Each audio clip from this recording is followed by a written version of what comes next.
जय माता दी भक्तों, आज आपके लिए लेकर आई हूँ शुक्रवार व्रत की संपूर्ण कथा। यह एक ऐसी पावन कथा है जो माँ लक्ष्मी की कृपा पाने और जीवन में सुख समृद्धि लाने का अद्भुत माध्यम है। इस कथा को श्रद्धा और भक्ति के साथ सुनने से माता लक्ष्मी जी की विशेष कृपा प्राप्त होती है और जीवन में दरिद्रता, कलेश और आर्थिक परेशानियां दूर होती है। तो चलिए भक्तों, मन, वचन और कर्म से माँ लक्ष्मी का ध्यान करते हुए शुरू करते हैं शुक्रवार व्रत की पवित्र कथा।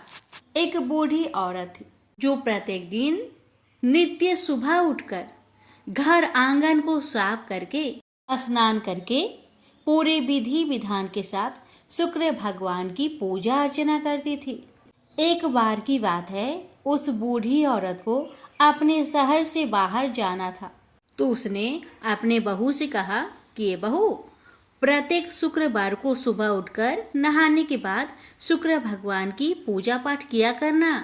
बहू ने अपनी सासू माँ को कहा, चिंता मत कीजिए माँ जी, मैं हर शुक्रवार को पूजा अवश्य किया करूँगी। जब उसकी सास चली गई तो उसकी बहू न तो सुबह जल्दी उठती और ना ही शुक्र भगवान की पूजा किया करती। एक दिन उस बहू ने अपनी पड़ोसन से कहा कि भगवान शुक्र मुझे देखकर हंसते हैं, तुम इन्हें अपने घर ले जाओ। तो उस पड़ोसन ने कहा, नहीं, मेरे घर पर भी बहू बेटी है, मैं नहीं ले जा सकती। अगर तुम कहो तो मैं यहाँ गड्ढा खोदकर दबा देती हूँ। तो बहू ने कहा, ठीक है, ऐसा ही करो। तो पड़ोसन ने वैसा ही किया। उसके बाद उनके घर में चोरी हो गई। वो दिन व दिन गरीब होने लगी। यह हालत देख महिला के पति ने कहा, जब से माँ गई है घर की हालत बहुत खराब हो गई है, पैसों की कमी होने लगी है। तो पत्नी कहती है, आधा तो चोर चुरा ले गए हैं, बाकी आधा माँ जी जाते वक्त ले गई। कुछ दिनों बाद जब बूढ़ी औरत अपने घर को वापस आती है तो देखती है, वो अपनी बहू से पूछती है, ये कैसे हुआ बहू? तो बहू कहती है, मुझे नहीं पता कि कैसे हुआ। फिर उसकी सास पूछती है, मेरे भगवान शुक्र कहाँ हैं? तो वह कहती है कि वो मुझे देखकर हंस रहे थे तो मैंने पड़ोसन को दे दिया। बूढ़ी औरत पड़ोसन के पास जाकर पूछती है। तब पड़ोसन बताती है कि आपकी बहू के कहे अनुसार मैंने एक गड्ढा खोदकर उसमें दबा दिए थे। उस बूढ़ी औरत ने भगवान को उस गड्ढे से निकालकर नहलाया और फिर से अपने घर में विराजमान किया और पूरे विधि विधान से उनकी पूजा अर्चना की। उनके घर में फिर से सुख समृद्धि वापस आ गई। अब बहू को भी अपनी गलती का एहसास हुआ और उसने भगवान शुक्र और उसकी सासू माँ से भी माफी मांगी और वो भी उनका पूजा पाठ करने लगी। ऐसे उनके घर में सुख संपत्ति और ऐश्वर्य वापस आ गए। प्रेम से बोलिए, शुक्र भगवान की जय। मनोहर एक प्राइवेट फर्म में साधारण पद पर कार्य करता था। जितना वेतन मिलता था उसमें घर खर्च मुश्किल से ही पूरा हो पाता था। यही कारण था कि वह धन का यथोचित संग्रह नहीं कर पाया। उसने इतना अवश्य किया था कि अपनी लड़की रचना को अच्छी शिक्षा दिलाने में लापरवाही नहीं बरती थी। रंजना जितनी खूबसूरत थी उतनी ही गुणवान व बुद्धिमान थी। समय के साथ साथ उसने यौवन की दहलीज पर कदम रखा।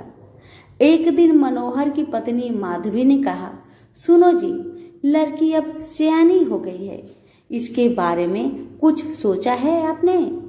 मनोहर ने कहा, तुम चिंता क्यों करती हो? भाग्यवान, हमारी बिटिया में क्या कमी है? वह सुंदर है, गुणवान है, बुद्धिमान है। इसका हाथ मांगने के लिए तो लड़के वाले की लाइन लग जाएगी, तुम देखती रहना। लेकिन माँ तो माँ ही होती है। उसे बदलते समय का अनुभव भी था। वह जानती थी कि दहेज की समस्या के दिन प्रतिदिन बढ़ती ही जा रही है और दहेज ना देने पर तरह तरह के घटने वाली दुर्घटनाओं से भी वह परिचित थी। समय का चक्र निर्वाध गति से चलता रहा।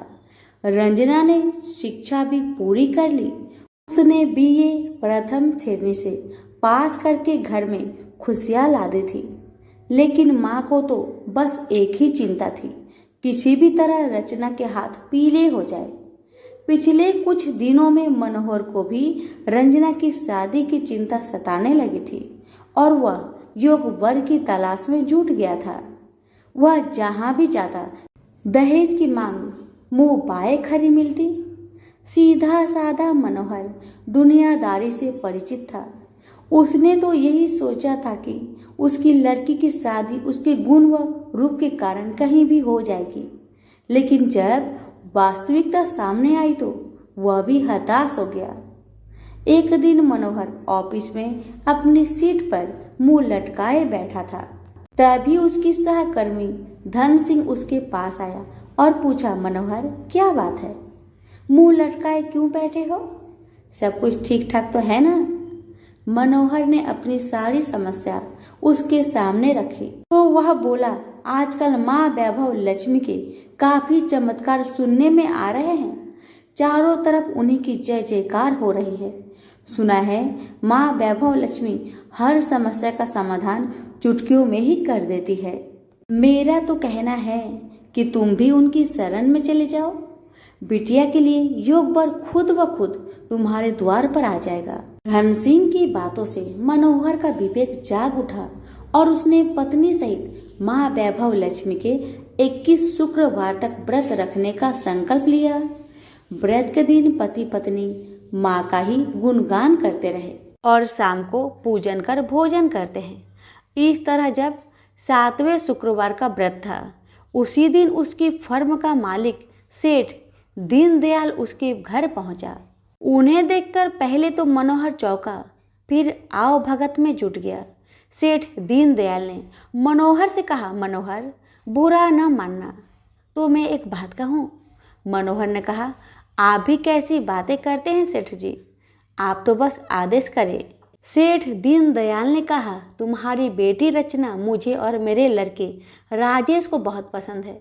मैं चाहता हूँ कि इन दोनों की शादी कर दी जाए। तुम्हें कोई आपत्ति हो तो मुझे कहो। मनोहर को कानों से सुने शब्द पर विश्वास नहीं हुआ।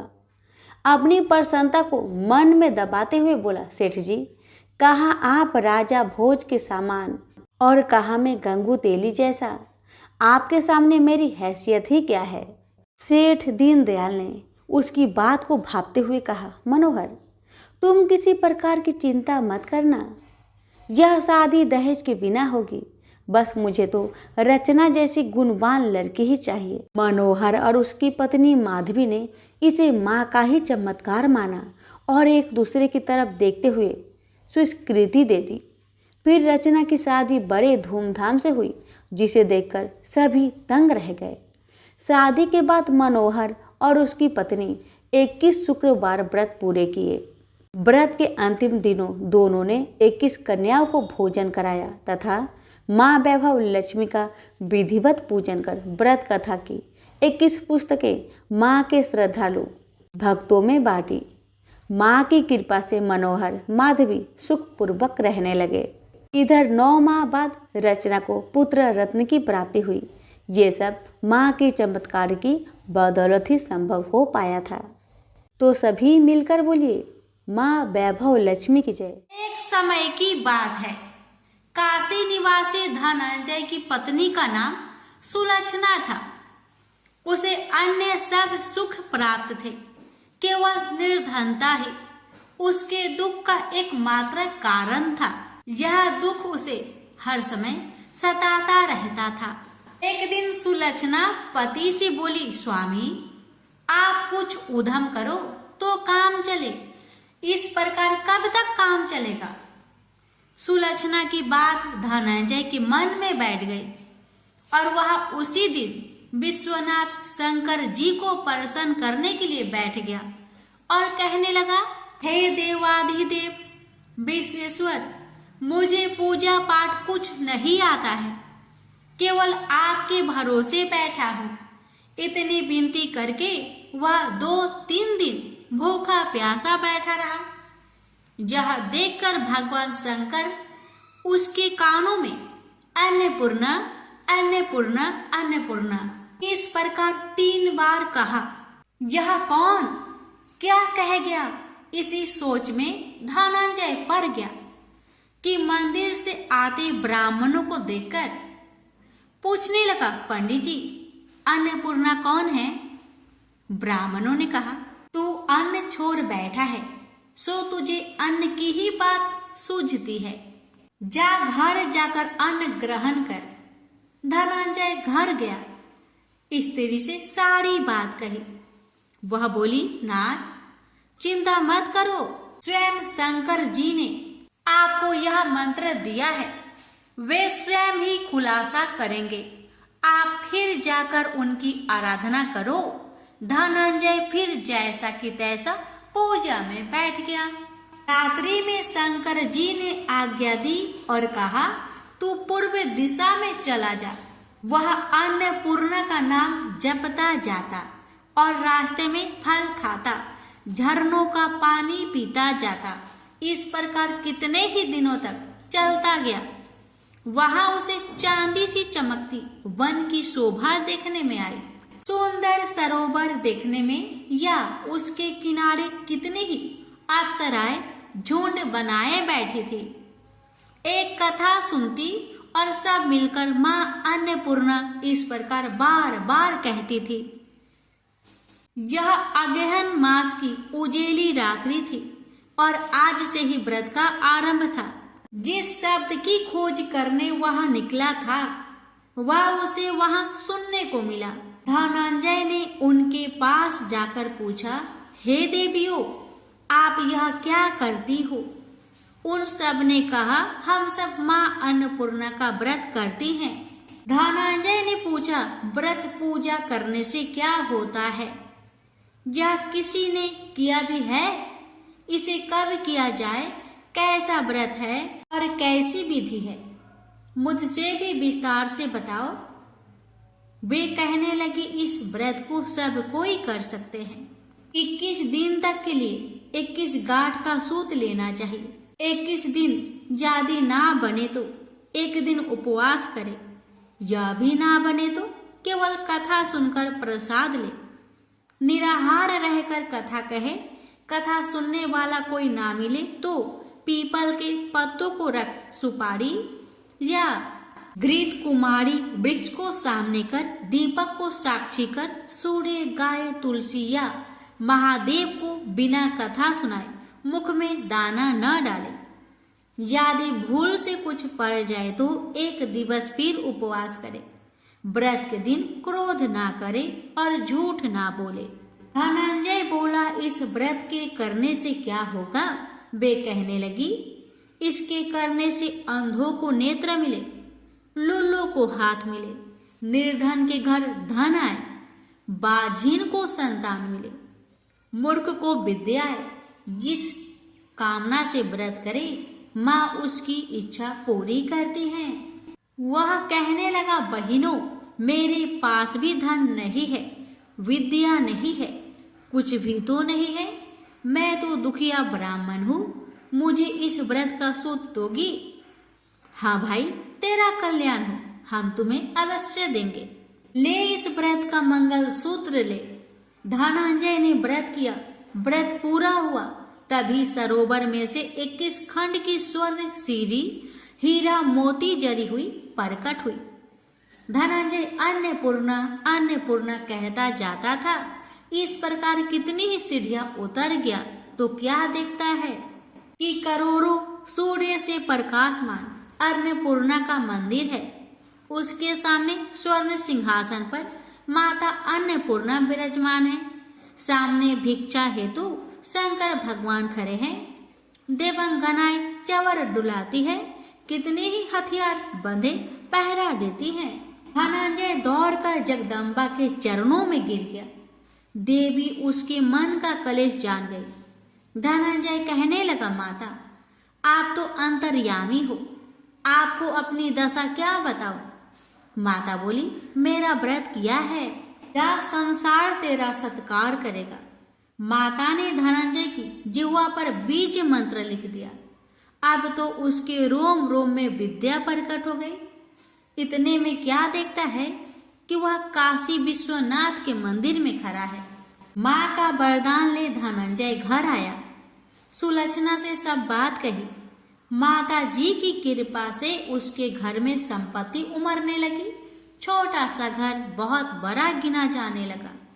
जैसे शहद के छत्ते में मक्खियां जमा होती है, उसी प्रकार अनेक सगे संबंधी आकर उसकी बड़ाई करने लगे।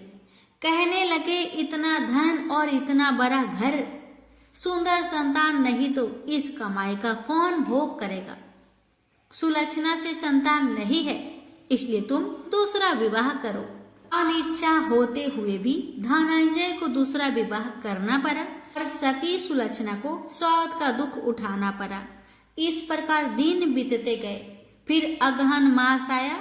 नए बंधन से बंधे पति से सुलक्षणा ने कहलाया कि हम व्रत के प्रभाव से सुखी हुए हैं, इस कारण यह व्रत छोड़ना नहीं चाहिए। यह माता जी का प्रताप है जो हम इतने संपन्न और सुखी हैं। सुलक्षणा की बात सुन धनंजय उसके यहाँ आया और व्रत में बैठ गया। नई बहू को इस व्रत की खबर नहीं थी। वह धनंजय के आने की राह देख रही थी। दिन बीतते गए और व्रत पूर्ण होने में 3 दिवस बाकी थे कि नई बहू को खबर पड़ी। उसके मन में ईर्ष्या की ज्वाला दहक रही थी। सुलक्षणा के घर आ पहुंची और उसने वहां भगदड़ मचा दी। वह धनंजय को अपने साथ ले गई। नए घर में धनंजय को थोड़ी देर के लिए निद्रा ने आ दबाया। इसी समय नई बहू ने उसका व्रत का सूत तोड़कर आग में फेंक दिया। अब तो माता जी का कोप जाग गया। घर में अकस्मात आग लग गई। सब कुछ जलकर खाक हो गया। सुलक्षणा जान गई और पति को फिर अपने घर ले आई। नई बहू रूठकर पिता के घर जा बैठी। पति को परमेश्वर मानने वाली सुलक्षणा बोली, नाथ घबराना नहीं, माता जी की कृपा अलौकिक है। पुत्र कुपुत्र हो जाता है पर माता कुमाता नहीं होती। अब आप श्रद्धा और भक्ति से आराधना शुरू करो, वे जरूर हमारा कल्याण करेगी। धनंजय फिर माता के पीछे पड़ गया। फिर वही सरोवर सीढ़ी प्रकट हुई।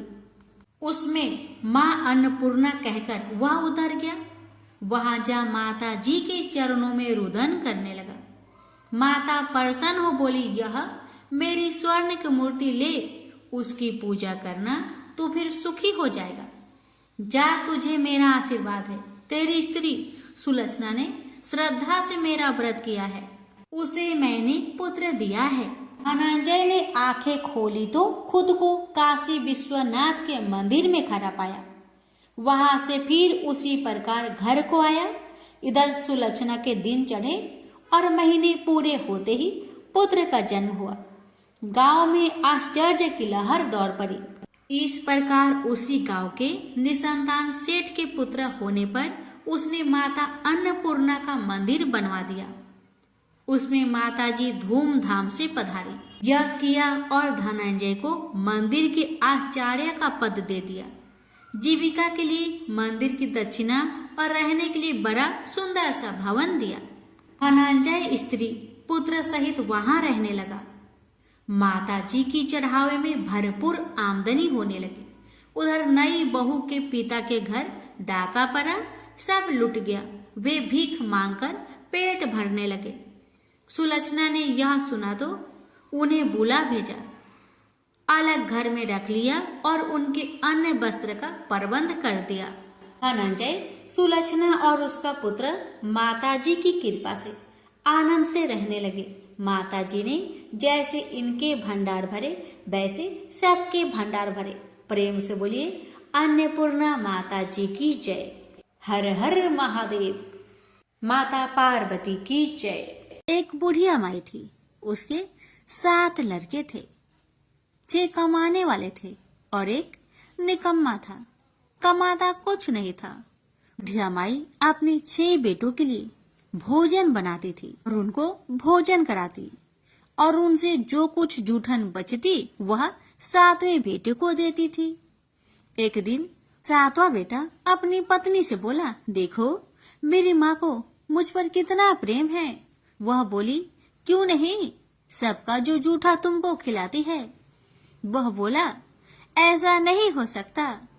मैं जब तक अपनी आंखों से ना देख लूं, मैं मान नहीं सकता कि मेरी माँ मेरे साथ ऐसा कर सकती है। कुछ दिन बाद त्योहार आया। घर में 7 प्रकार के भोजन और चूरमे के लड्डू बने।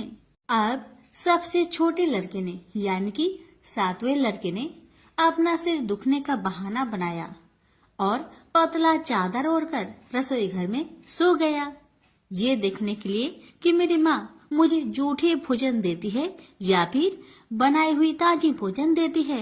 लड़का झूठ मूठ का सोने के नाटक करके रसोई घर में सोया हुआ है। वह पतले चादर के अंदर से सब कुछ देख रहा था। तभी 6 भाई भोजन करने आए।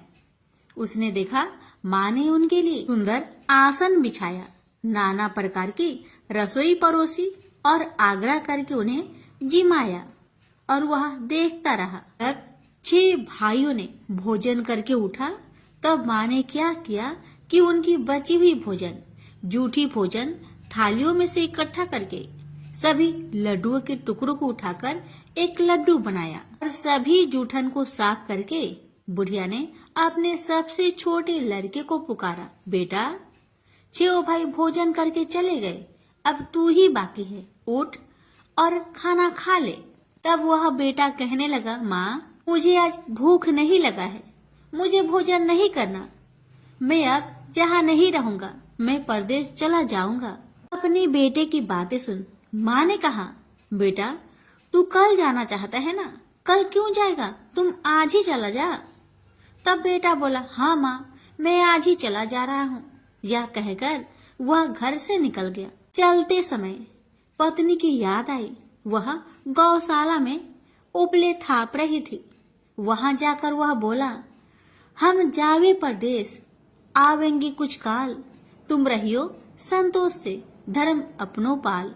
पत्नी बोली, जाओ पिया आनंद से, हमरो सोच हटाए, राम भरोसे हम रहे, ईश्वर तुम्हें सहाय।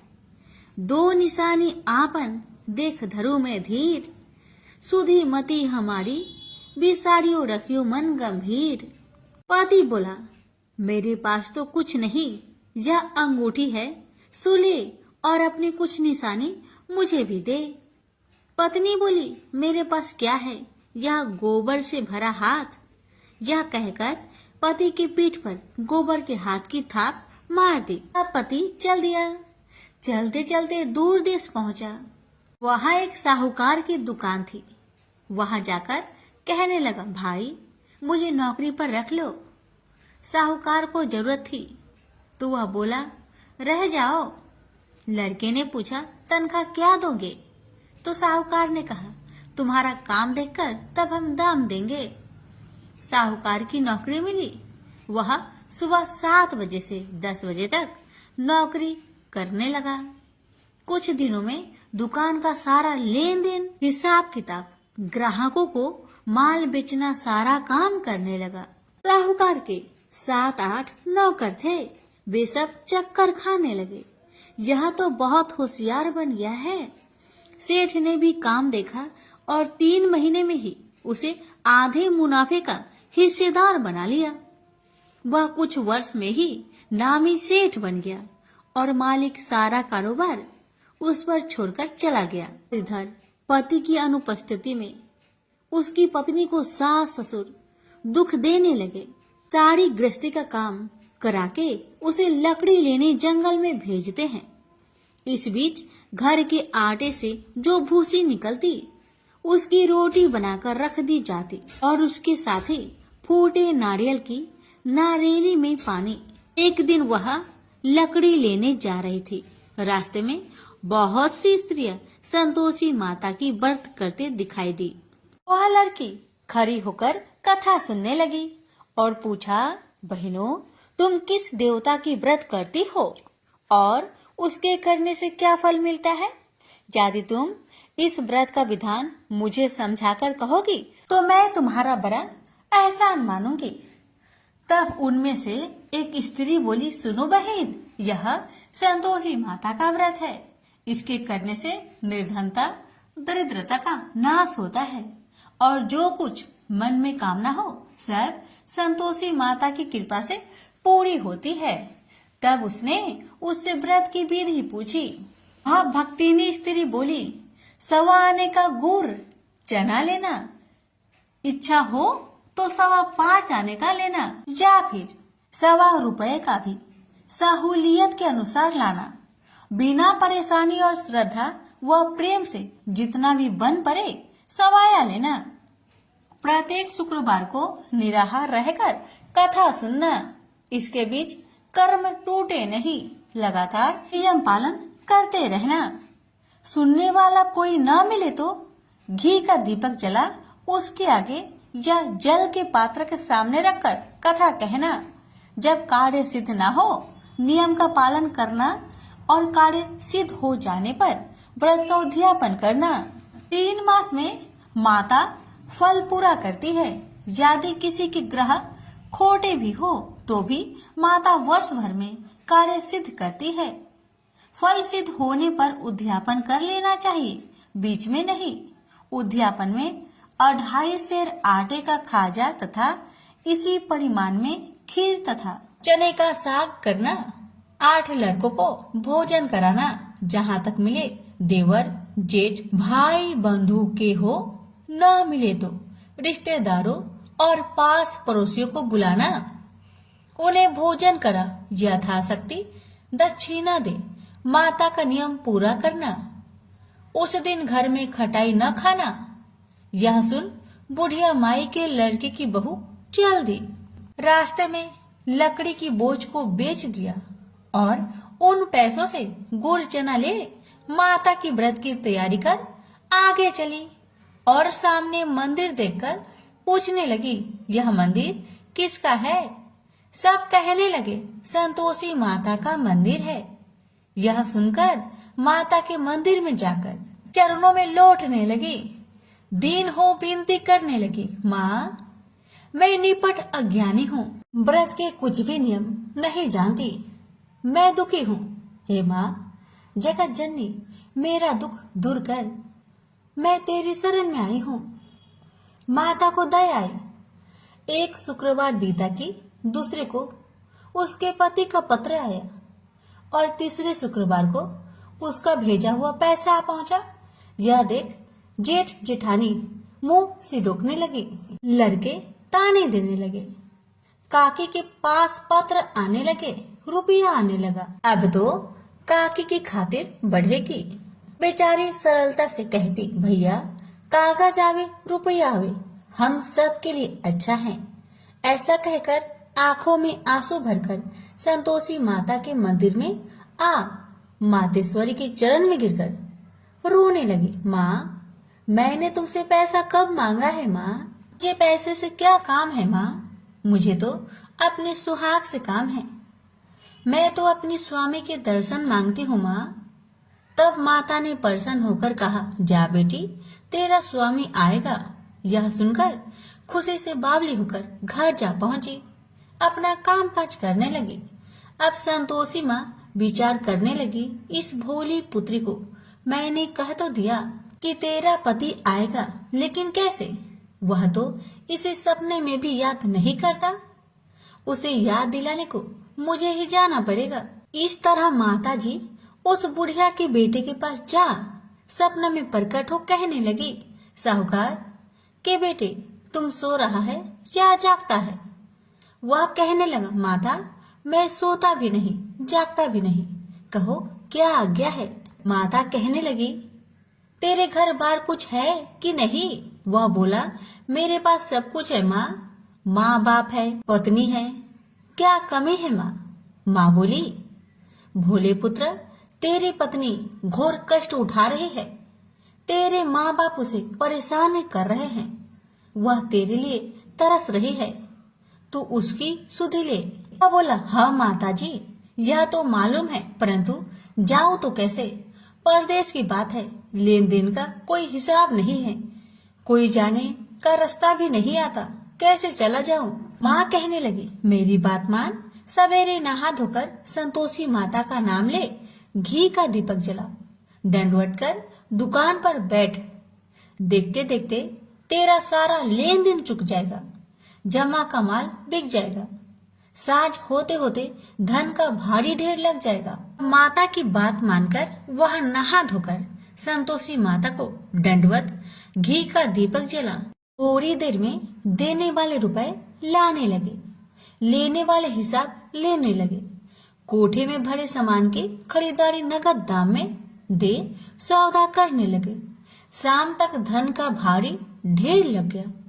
मन में माता का नाम ले चमत्कार देख प्रसन्न होकर घर ले जाने के वास्ते गहना कपड़ा सामान खरीदने लगा। यह काम से निपट तुरंत घर को रवाना हुआ। उधर उसकी पत्नी जंगल में लकड़ी लेने जाती है। लौटते वक्त माता जी के मंदिर में विश्राम करती है। वह तो उसके प्रतिदिन रुकने का जो स्थान ठहरा। धूल उड़ती देख वह माता से पूछती है, हे माता, यह धूल कैसे उड़ रही है? माता कहती है, हे पुत्री, तेरा पति आ रहा है। अब तू ऐसा कर, लकड़ियों के 3 बोझ बना ले, एक नदी के किनारे रख और दूसरा मेरे मंदिर पर, वह तीसरा अपने सिर पर। तेरे पति को लकड़ियों का गट्टर देख मोह पैदा होगा।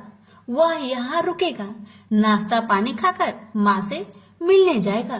तब तू लकड़ियों का बोझ उठाकर जाना और चौक में गट्टर डालकर जोर से आवाज देकर कहना, लो सासू जी, लकड़ियों का गट्टर लो, भूसी की रोटी दो, नारियल की खोपरे में पानी दो, आज मेहमान कौन आया है? माता जी बहुत अच्छा कहकर वह प्रसन्न मन से लकड़ियों के 3 गट्टर बनाई, एक नदी के किनारे पर और एक माता जी के मंदिर पर रखा। इतने में मुसाफिर आ पहुंचा। सूखी लकड़ी देख उसकी इच्छा उत्पन्न हुई कि हम यहीं पर विश्राम करें और भोजन बनाकर खा पीकर गांव जाएं। इसी तरह रुककर भोजन बना, विश्राम करके गांव को गया। सबसे प्रेम से मिला। उसी समय सिर पर लकड़ी का गट्टर लिए वह उतावली सी आती है। लकड़ियों का भारी बोझ आंगन में डालकर जोर से 3 आवाज देती है, लो सासू जी, लकड़ियों का गट्टर लो, भूसी की रोटी दो, आज मेहमान कौन आया है? यह सुनकर उसकी सास बाहर आकर अपने दिए हुए कष्टों को भुलाने हेतु कहती है, बहू ऐसा क्यों कहती है? तेरा मालिक ही तो आया है। आ बैठ, मीठा भात खा, भोजन कर, कपड़े पहन, गहने पहन। उसकी आवाज सुन उसका पति बाहर आता है। अंगूठी देख व्याकुल हो जाता है और माँ से पूछता है, माँ यह कौन है? माँ ने कहा, बेटा यह तेरी पत्नी है। जब से तू गया है तब से सारे गांव में भटकती फिरती है, घर का कामकाज कुछ नहीं करती, 4 पहर आकर खा जाती है। वह बोला, ठीक है माँ, मैंने इसे भी देखा और तुम्हें भी। अब दूसरे घर की ताली दो, मैं उसमें रहूंगा। माँ बोली, ठीक है, जैसी तेरी मर्जी। तब वह दूसरे मकान की 3री मंजिल का कमरा खोल सारा सामान जमाया। एक दिन में ही राजा के महल के जैसा ठाट बाट बन गया। अब क्या था, बहू सुख भोगने लगी। इतने में शुक्रवार आया। उसने पति से कहा, मुझे संतोषी माता का व्रत उद्यापन करना है। पति बोला, खुशी से कर लो। वह उद्यापन की तैयारी करने लगी। जेठानी के लड़कों को भोजन के लिए कहने गई।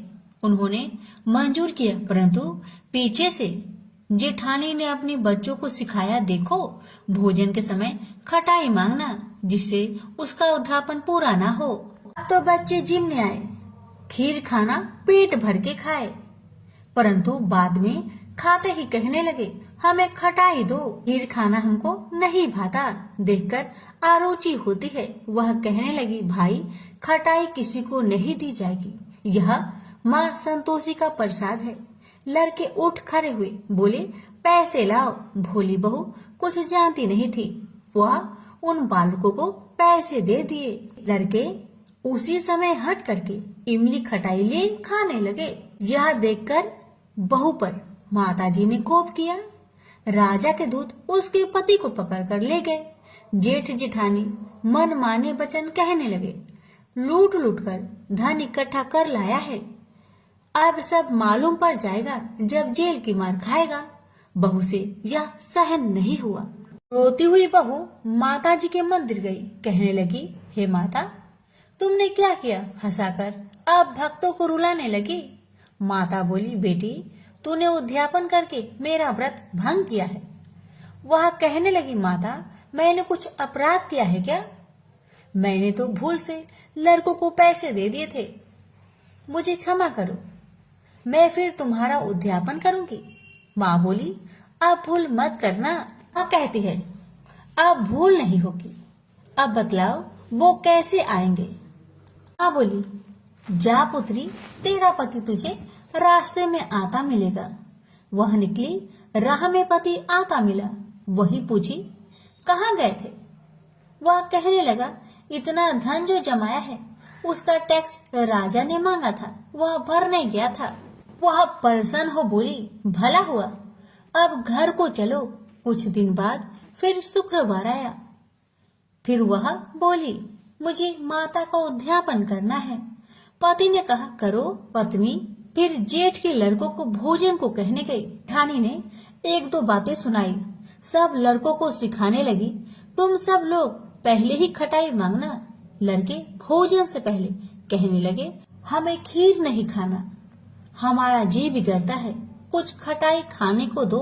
वह बोली, खटाई किसी को नहीं मिलेगा, आना हो तो आओ। वह ब्राह्मण के लड़के को लाकर भोजन कराने लगी। यथाशक्ति दक्षिणा की जगह एक एक फल उन्हें दिया। संतोषी माता प्रसन्न हुई। माता की कृपा होते ही 9वें मास में उसके चंद्रमा के समान सुंदर पुत्र प्राप्त हुआ। पुत्र को पाकर प्रतिदिन माता जी के मंदिर में जाने लगी। माँ ने सोचा, यह रोज आती है, आज क्यों न आई, इसके घर चलो। यह विचार कर माता ने भयानक रूप बनाया। गुड़ चने से सना मुख, ऊपर सूर्य के समान होठ, उस पर मक्खियां भीन भीन कर रही थी। दहली पर पैर रखते ही उसकी सांस चिल्लाई, देखो रे देखो, कोई चुड़ैल डाकिन चली आ रही है। लड़कों, इसे भगाओ, नहीं तो किसी को खा जाएगी। लड़के भागने लगे, चिल्लाकर खिड़की बंद करने लगे। बहू रोशन दान में देख रही थी। प्रसन्नता से पगली बन चिल्लाने लगी, आज मेरी माँ मेरे घर आई है, आज मेरी माता मेरे घर आई है। वह बच्चों को दूध पीने से हटाती थी। इतने में सास का क्रोध फट पड़ा। वह बोली, क्यों उतावली हुई है, बच्चे को पटक दिया। इतने में माँ के प्रताप से लड़के ही लड़के नजर आने लगे। वह बोली, माँ, जिसका मैं व्रत करती हूँ, यह वही संतोषी माता है। सबने माता जी के चरण पकड़ लिए और विनती कर कहने लगे, हे माता, हम मूर्ख हैं, अज्ञानी हैं, तुम्हारे व्रत की विधि हम नहीं जानते। व्रत भंग कर हमने बड़ा अपराध किया है। जग माता, आप हमारा अपराध क्षमा करो। इस प्रकार माता प्रसन्न हुई। बहू को प्रसन्न हो जैसा फल दिया, वैसा माता सबको दे। जो पढ़े उसका मनोरथ पूर्ण हो, जो सुने उसका भी मनोरथ पूर्ण हो। प्रेम से बोलिए, संतोषी माता की जय। कथा कहने में अगर हमसे कोई भूल हुई हो, हे शुक्र भगवान, हे माता रानी, क्षमा कर कृपा करे और कथा सुनने वाले भक्तों की हर मनोकामना को पूर्ण करे। जय माता दी।